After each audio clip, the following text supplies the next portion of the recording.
വന്നിട്ട് ഭക്ഷണം കഴിക്കാൻ വേണ്ടിയിരുന്ന തീന്മേശയുടെ മുമ്പിൽ നിന്നാണ് എ വി ജോർജിന്റെ നേതൃത്വത്തിലുള്ള പോലീസ് ഉദ്യോഗസ്ഥന്മാരെന്നെ വന്ന് പിടിച്ചുകൊണ്ടുപോകുന്നത്. എന്നിട്ട് പിന്നെ ഞാൻ പല കുതന്ത്രങ്ങളിലും പെടുത്തി എന്നെ കോയമ്പത്തൂരേക്ക് വിട്ടു. കോയമ്പത്തൂർ അതിന് മുമ്പ് ഒരിക്കലും ഞാൻ പോയിട്ടില്ല മക്കളെ, വളരെ ഗൗരവപൂർവ്വം ഞാൻ പറയുന്ന കാര്യമാ. കോയമ്പത്തൂരുള്ള ആരുമായിട്ടും എനിക്ക് യാതൊരു ബന്ധവുമില്ല.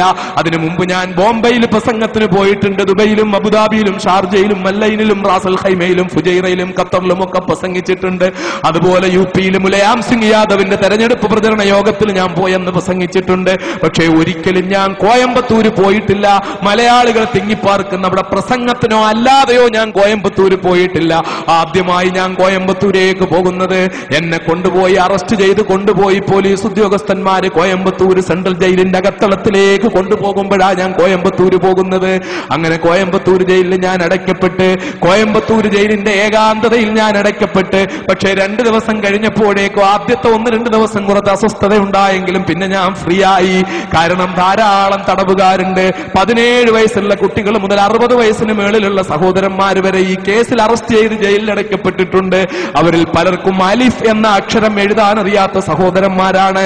ഈ കുട്ടികളെയൊക്കെ വിളിച്ചിരുത്തിക്കൊണ്ട് ഞാൻ പതുക്കെ ഇങ്ങനെ അറബി പഠിപ്പിക്കാൻ തുടങ്ങി, ഖുർആൻ ഓതാൻ പഠിപ്പിക്കാൻ തുടങ്ങി. അങ്ങനെ ജയിലിൽ എനിക്ക് എന്റെ വേദനയും വിഷമവും മറന്ന് ഞാൻ അവരോടൊപ്പം ഇങ്ങനെ സഹവസിച്ചു. അങ്ങനെ സന്തോഷത്തോടെ ജയിലിനകത്തുള്ള സന്തോഷം കിട്ടിക്കൊണ്ട് ഞാൻ കഴിയുമ്പോഴാ ഒരു ദിവസം അർദ്ധരാത്രിയിൽ ജയിലർ അമ്മാസി എന്ന് പറയുന്ന ജയിലർ വരികയാ. ആ ജയിലർ വന്നിട്ട് അർദ്ധരാത്രി വെളുപ്പാങ്കാലത്തോടെടുക്കുന്ന സമയമാണ്, വന്നിട്ട് തുറക്കുന്നു എന്റെ സെല്ല്. എന്നിട്ട് എന്നോട് പറയുന്നു, വാങ്ങേ എന്താ കാര്യമെന്ന് ചോദിച്ചപ്പോൾ പറഞ്ഞു, ഉങ്ങളെ ജയിൽ മാറ്റപ്പോന്നേ, എങ്ക കൊണ്ടുപോകുന്നേ അതൊന്നും തെരിയാതെ വാങ്ങേ, കൂട്ടിക്കൊണ്ടുപോയി.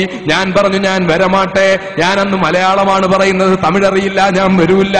അവസാനം ഞാൻ നിർബന്ധം പിടിച്ചു, എനിക്ക് വരണമെങ്കിൽ എന്നെ എവിടെ കൊണ്ടുപോകുന്നു എന്നറിയിച്ചാലേ ഞാൻ വരികയുള്ളൂ. അവസാനം ജയിൽ സൂപ്രണ്ടിന്റെ മുന്നിലെത്തിയപ്പോൾ ഞാൻ പറഞ്ഞു, ഞാൻ വണ്ടിയിൽ കയറില്ല, എന്നെ നിങ്ങൾ വേണമെങ്കിൽ അടിച്ചെടുത്ത് വണ്ടിയിലിട്ട് കൊണ്ടുപോയിക്കോ, എന്നെ നിങ്ങൾ അല്ലാതെ കയറ്റിക്കൊണ്ടു പോവില്ല. കാരണം ഈ അർദ്ധരാത്രി സമയത്ത് നിങ്ങൾ എന്നെ എവിടെ കൊണ്ടുപോകുന്നെന്ന് എനിക്കറിയണം. എനിക്കറിയാം തമിഴ്നാട്ടിൽ പലരെയും ജയിലിൽ നിന്ന് ഇറക്കിക്കൊണ്ടുപോയി വെടിവെച്ച് കൊന്നിട്ടുള്ളതായിട്ട് എനിക്കറിയാം. അങ്ങനെ നിങ്ങൾ എന്നെ വെടിവെച്ച് കൊല്ലുകയാണെങ്കിൽ എന്റെ മയ്യത്ത് എവിടെയാണെന്നുള്ളത് എന്റെ വീട്ടുകാർക്ക് അറിയണ്ടേ. അതുകൊണ്ട് നിങ്ങൾ എന്നെ എവിടെ കൊണ്ടുപോകുന്നു എന്നറിയിച്ചാലല്ലാതെ ഞാൻ വരികയില്ല. എവിടെയാ കൊണ്ടുപോകുന്നത്? അപ്പോൾ പറഞ്ഞു, ജയിൽ മാറ്റാൻ പോവുകയാ.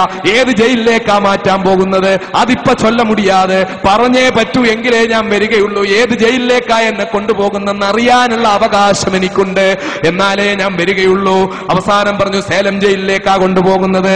ആര് പറഞ്ഞു സേലം ജയിലിലേക്ക് എന്നെ മാറ്റാൻ? നിങ്ങൾക്ക് കോടതിയുടെ ഉത്തരവുണ്ടോ? കോടതി എന്നെ ഇവിടാണല്ലോ റിമാൻഡ് ചെയ്തത്. ജയിൽ IG-യുടെ ഉത്തരവുണ്ട്, എന്നാൽ എനിക്കത് കാണണം എന്ന് പറഞ്ഞ് ഞാൻ വാശി പിടിച്ചു. അത് കാണിക്കാൻ പറ്റൂല, അത് ഒഫീഷ്യൽ സീക്രട്ടാന്ന് പറഞ്ഞു. പക്ഷേ ഞാൻ വരൂല്ല, എന്നാൽ നിങ്ങൾ എന്നെ അടിച്ചെടുത്ത് കൊണ്ടുപോയിക്കൊള്ളൂ എന്ന് പറഞ്ഞു. അവസാനം ദീർഘമായ സംവാദത്തിന് വാഗ്വാദത്തിന് ശേഷം ആ ഓർഡർ കൊണ്ടുവന്ന് എന്നെ കാണിച്ചു. അഡ്മിനിസ്ട്രേഷൻ ഗ്രൗണ്ടിൽ ഭരണപരമായ ജയിലിലുള്ള ഭരണപരമായ കാര്യങ്ങളുടെ പേരിൽ എന്നെ അവിടെ വെച്ചുകൊണ്ടിരിക്കാൻ പറ്റില്ല. അതുകൊണ്ട് എന്നെ സേലം ജയിലിലേക്ക് മാറ്റണം എന്നുള്ള ജയിൽ IG-യുടെ ഓർഡറാണ്.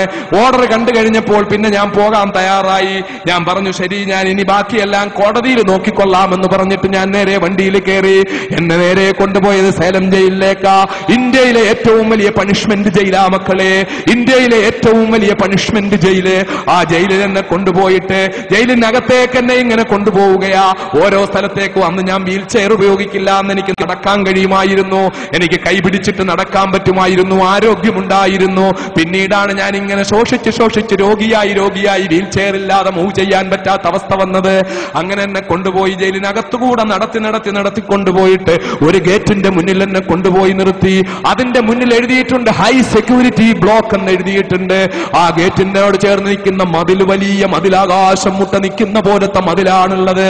ആ മതിലിന്റെ മുകളിലൂടെ ഇരുമ്പ് കമ്പികൾ കൊടുത്തിട്ട് അതിനകത്തൂടെ കറണ്ടിന്റെ കണക്ഷൻ കൊടുത്തിട്ടുണ്ട്. അങ്ങനെ അതിൽ തൊട്ടാൽ പോലും ഷോക്കടിക്കുന്ന നിലയിലുള്ള വലിയ ഉയരത്തിലുള്ള മതിലും അതിന്റെ പേരിൽ കറണ്ടടിക്കുന്ന കമ്പിയും ഒക്കെ ആയിട്ടുള്ള ഈ വലിയ കോട്ട പോലുള്ള ഇതിനകത്തേക്ക് എന്നെ ഇങ്ങനെ കൊണ്ടുപോവുകയാ. അതിനകത്ത് കൊണ്ടുപോയിട്ട് ഒരു ബ്ലോക്കിൽ എന്നെ കൊണ്ടുപോയി. ആ ബ്ലോക്കിൽ എന്നെ കൊണ്ട് കയറ്റിയിട്ട് ഒരു സെല്ല് തുറന്നു. ആ സെല്ലിനകത്തേക്ക് എന്നെ കയറ്റിയിട്ട് സെല്ലങ്ങ് പൂട്ടി. സുബ്ഹാനല്ലാഹ്. ജീവിതത്തിൽ ഒരുപാട് പ്രാവശ്യം ഖബറിനെ കുറിച്ച് പ്രസംഗിച്ചിട്ടുണ്ട്. ഖബറിനെ കുറിച്ച് പ്രസംഗിച്ച് ഞാൻ കരഞ്ഞു പോയിട്ടുണ്ട്. ഖബറിനെ പറ്റി ആദരണീയനായ ഉസ്താദ് തഴവ മുഹമ്മദ് കുഞ്ഞു മുസ്ലിയാരുടെ അദ്ദേഹത്തിന്റെ മവാഹിബുൽ ജലിയ, അല്ലാഹു അദ്ദേഹത്തിന്റെ ഖബർ വിശാലമാക്കി കൊടുക്കുമാറാകട്ടെ.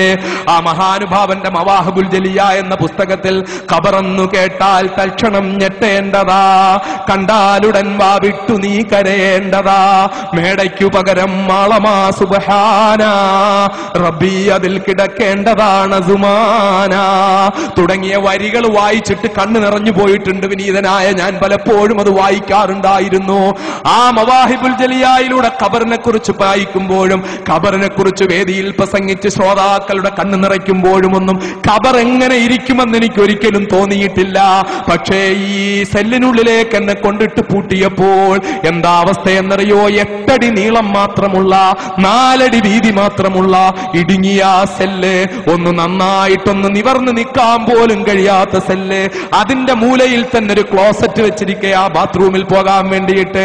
റൂം അങ്ങ് പൂട്ടിക്കഴിഞ്ഞപ്പോൾ ഒരു മനുഷ്യനുമില്ല. ഒരു മനുഷ്യനും അപ്പുറത്തെ സെല്ലിലും ആരുമില്ല, ഇപ്പുറത്തെ സെല്ലിലും ആരുമില്ല. എന്റെ മുന്നിലാണെങ്കിലോ മലക്ക് പോലൊരു മിണ്ടാത്ത തമിഴൻ വാർഡറെയും കൊണ്ട് നിർത്തി. വീരപ്പനെ പോലെ മീശ വെച്ച ആ വാർഡർ, അവനാണ് എന്റെ മുമ്പിൽ ഇങ്ങനെ നിൽക്കുന്നത്. ഞാൻ അവനോട് എന്തോ ചോദിച്ചു നോക്കിയിട്ട് അവൻ നരകത്തെ കാക്കുന്ന മലക്കുകളുടെ കാര്യം പറഞ്ഞതുപോലെ ഒന്നും മിണ്ടാതെ ഇങ്ങനെ നിൽക്കുകയാ. എനിക്കാണെങ്കിൽ ഞാൻ നിസ്കരിച്ചിട്ടില്ല, ളുഹർ നിസ്കരിച്ചില്ല, ഒളു ചെയ്യാനുള്ള വെള്ളം അതിനകത്തില്ല. ആകെ ഒരു ബക്കറ്റിൽ കുറച്ച് വെള്ളം ഇരിക്കുന്നു. കുടിക്കാൻ ദാഹം കൊണ്ട് മുട്ടുകയാ, കുടിക്കാനുള്ള വെള്ളമില്ല. ഒളു ചെയ്യാൻ ഈ വെള്ളം എടുക്കാൻ പറ്റുമെന്ന് എനിക്ക് ഒരു ഉറപ്പുമില്ല. കാരണം അത് ബാത്റൂമിനോട് ചേർന്നുള്ള ഒരു അഴുക്ക് പിടിച്ച ബക്കറ്റിലായിരിക്കുന്നത്. ഞാൻ എന്താ ചെയ്യുന്നത്? ഞാൻ എങ്ങനെ വിഷമിച്ചു പോയി. ഞാൻ അങ്ങനെ ഇരിക്കുമ്പോൾ ഇതിന്റെ അപ്പുറത്തെ സൈഡിൽ നിന്നൊരു ശബ്ദം കേൾക്കുന്നു, തോഴരേ എന്നൊരു ശബ്ദം. ഞാൻ ആന്ന് പറഞ്ഞപ്പോൾ നീങ്ക ആരുങ്ക എന്ന് എന്നോട് ചോദിച്ചു. ഞാൻ പറഞ്ഞു ഞാൻ അബ്ദുൽ നാസർ മഅദനിയാണ്. നിങ്ങൾ ആരാന്ന് ചോദിച്ചപ്പോൾ പറഞ്ഞു ഇത് അപ്പുറത്തെ സൈഡാണ്. ആ സൈഡിൽ നിന്ന് ഇങ്ങനെ ഒരു ശബ്ദം കേൾക്കാൻ വേണ്ടിയുള്ള ഒരു ചെറിയ ദ്വാരമല്ലാതെ മറ്റൊന്നും ഇപ്പുറത്തേക്കില്ല. അവിടെ നിന്ന് ഞാൻ ചോദിച്ചു നിങ്ങൾ ആരാണ്? അപ്പോൾ പറഞ്ഞു എന്റെ പേര് ശാന്തൻ എന്നാണ്. നിങ്ങൾ ഏത് കേസിലുള്ള ആളാണ്? ഞാൻ രാജീവ് ഗാന്ധിയെ വധിച്ച കേസിലുള്ള ആളാണ്. നിങ്ങളോടൊപ്പം ആരുണ്ട്? രാജീവ് ഗാന്ധി വധന കേസിലുള്ള റോബർട്ട് പയാസ് ഞങ്ങളുടെ കൂടുണ്ട്, പേരരിവാളൻ ഞങ്ങളുടെ കൂടുണ്ട്. ഇവരൊക്കെ ഇപ്പുറത്തുണ്ടെന്ന് ഓർത്തു നോക്കണേ. ആ സെല്ലിൽ എന്നെ കൊണ്ടുവച്ച ആ സെല്ലിലെ ബ്ലോക്കില് ഒരു സൈഡിൽ രാജീവ് ഗാന്ധി വധിച്ച കേസിലെ പ്രതികളാ ഉള്ളത്, ഇപ്പുറത്ത് വിനീതനായ ഞാൻ ഒറ്റയ്ക്ക് ആ സെല്ലിൽ ഇങ്ങനെ ഇരിക്കുകയാ. എനിക്ക് വല്ലാത്ത വിഷമം തോന്നി. പടച്ചവനെ എന്തൊരവസ്ഥയായത്! ഒരാളോടും സംസാരിക്കാൻ കഴിയാതെ, ഒന്നും മിണ്ടാൻ കഴിയാതെ, നല്ല വെള്ളം പോലും കിട്ടാതെ ഞാൻ ഇങ്ങനെ വിഷമിച്ചിട്ട് എന്റെ മനസ്സാകെ അസ്വസ്ഥമാകാൻ തുടങ്ങി. ശരിക്കും ഖബറിനെ കുറിച്ച് പ്രസംഗിച്ചിട്ടുള്ള എനിക്ക് ഖബറിലിരിക്കുകയാണോ എന്ന് തോന്നിപ്പോകുന്ന അവസ്ഥയിൽ എന്റെ മനസ്സിന്റെ നിയന്ത്രണം മൊത്തം വിട്ട് എന്താ ചെയ്യേണ്ടതെന്നറിയില്ല. ഞാൻ പെട്ടെന്ന് തന്നെ ഭിത്തിയിൽ അടിച്ചിട്ട് ഞാൻ തേമം ചെയ്തു. എന്നിട്ട് ഞാൻ ളുഹർ നമസ്കരിച്ചു. എന്നിട്ട് ഞാൻ 2 റക്അത്ത് സുന്നത്ത് നിസ്കരിച്ചു. ആ സുന്നത്ത് നിസ്കരിച്ചിട്ട് ഖിബില എങ്ങോട്ടാന്ന് എനിക്കറിയില്ല, ആരോടും ചോദിക്കാനില്ല. അതിനകത്തുനിന്ന് നോക്കിയാൽ സൂര്യനെ കാണാൻ പറ്റില്ല.